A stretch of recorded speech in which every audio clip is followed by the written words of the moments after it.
Hey, how's it going tonight? Well, hope all you guys and gals had an amazing day out there. I did the best that I could. Yeah, amazing day. They're all amazing days, right?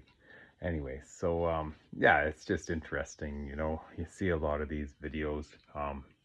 People are talking about, like all the whole manifesting stuff, and it's all, I guess, people say, yeah, everything's energy, like I've been saying, or whatever, and things like that too, but it's something that I believe for a long time. I've had way before, any of this social media stuff or whatever, and things like, uh, I used to have really deeper, um, deeper conversations with people that not always did they engage and stuff like that. And a lot of times they looked at me like I was some weirdo and things like that. But I used to always use the analogy that, like I'm no different than the coffee table sitting right here. And people would look at you like, what are you talking about, bro? And then they'd be like, you're not made of wood. You're not. I said, yeah, but what's wood made of? And then people would be like, oh, well, it's pulp fiber. Okay, well, what is all that made of? And, oh, well, it's, like organic material. And, well, no, what's it at its core? It's energy, right?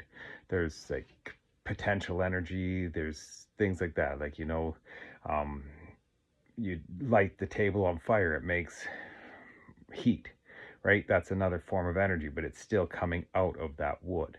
Because when it all comes down to it, it's all energy, we're all energy, and the only difference is the frequency that we vibrate at. And that's what I've always told people. And it's funny now to see how that, there's so many people out there that are talking all this stuff and things like that. And, it makes you wonder, because a lot of it to me goes back to like I've talked about before, like in the Matrix, know thyself. And like when I was in high school, I never had any desire to take anything like physics and stuff like that. It wasn't until after, I graduated and things, and I was in my like mid 20s or so, I started just upgrading and I started taking some courses just for fun. And um yeah, there's a few times where like I even stumped my own like professor, and with that same question, and he would and he would come up with all these like equations and formulas and stuff. But I said, yeah, but if we're all still energy, then what's the difference? And he would always get it. Same as this one other guy, um, he pro, that I worked with thought he was like the best theologian type guy out there. And I just said to him, hey, you know what? I'm perfectly fine. If I'm wrong, I'll come back, live life your way. But if you're wrong, I don't think you'll come back and be happy.